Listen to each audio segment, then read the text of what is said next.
ရန်ကုန်မြို့နယ်ဆောင်ကအိတ်ခမ်းမောင်း1000ကျော်ကိုတနေရာထဲမှာစိတ်တိုင်းကြရွေးချယ်ဝယ်ယူနိုင်မဲ့အိမ်ရအယောင်းပြပွဲရောက်ရှိလာပါပြီ။ဒီအယောင်းပြပွဲမှာဆိုရင်တော့1000ကျော်မှာစတင်ဝယ်ယူနိုင်ခွင့်ငွေတစ်လုံးတစ်ခဲတည်းပေးစရာမလိုပဲလစဉ်ပုံမှန်ပေးသွင်းဝယ်ယူနိုင်ခွင့်အထူး promotion များအတိုးမဲ့အရေးကြဝယ်ယူခွင့်များနဲ့အဆင်ပြေလွယ်ကူတဲ့ငွေပေးချေမှုများအဖြစ်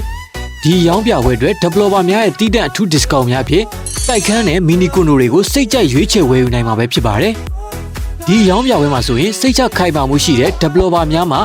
အစစ်မြစ်တိစောက်ထားတဲ့စီမံကိန်းတွေကိုသာပြသရောင်းချပေးသွားမှာဖြစ်တာကြောင့်မိမိနှစ်သက်ရာတင့်တော်ရာအခန်းများကိုယုံကြည်စိတ်ချစွာတစုတစည်းတဲ့စိတ်ကြိုက်ရွေးချယ်ဝယ်ယူနိုင်မှာဖြစ်ပါတယ်။ဒီရောင်းပြပွဲကိုတော့ဒီတစ်ပတ် January 30 ရက်နေ့ကနေ February 1 ရက်နေ့ထိ3ရက်တိုင်တိုင်းမနက်10:00 နာရီကနေညနေ9:00 နာရီထိ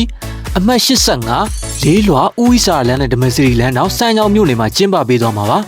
အငှားဈေးကွက်အခိုင်အမာရှိတဲ့ရန်ကုန်မြို့ရဲ့အချက်ချာနေရာကောင်းက project တွေကိုပြသရောင်းချပေးသွားမှာဖြစ်တာကြောင့်နေထိုင်ဖို့အတွက်တာမကရင်းနှီးမြှုပ်နှံခြင်းတဲ့သူတွေအတွက်ပါအကျိုးအမြတ်များစေနိုင်တာကြောင့်ဒီပွဲကိုဆက်ဆက်လာအောင်ခဲ့ဖို့ဖိတ်ခေါ်လိုက်ပါတယ်